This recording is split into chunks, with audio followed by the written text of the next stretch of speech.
Mayur Adesara, gems and jewellery association Rajkot president. All over આજે જે નાણામંત્રીશ્રીએ budget રજૂ કર્યું છે ખૂબ જ સરસ અને તમામ ક્ષેત્રોને ધ્યાનમાં રાખેલ છે.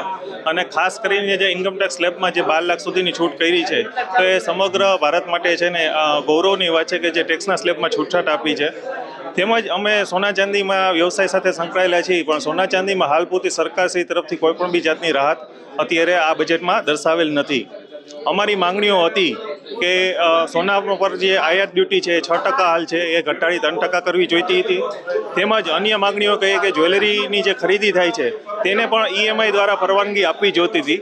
તેમાં પણ હાલ પણ કોઈ ચેન્જીસ કે કોઈ ફેરફાર આ બજેટમાં દર્શાવેલ નથી.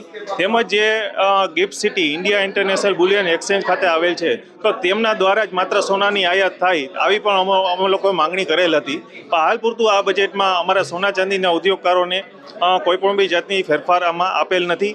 એક ટીડીએસ ને ટીસીએસમાં દરમાં ઘટાડો કરવાની વાત છે તે આપણે આવકારદાયક ગણી શકાય, કેમ કે એ સ્લેબ છે એમાં ઘટાડો થવાથી પાછું આ એમએસએમઈ ઉદ્યોગકારોને બધાને બૂસ્ટઅપ મળશે. તેમજ જે એમએસએમઈની લોન આપણે કહી શકીએ જે 5 કરોડની લિમિટ હતી એ વધારીને 10 કરોડ કરી છે, તો આ પણ એક ન્યૂ સ્ટાર્ટઅપ જે ઉદ્યોગકારો કરશે એમને પણ એનો બેનિફિટ મળી શકશે.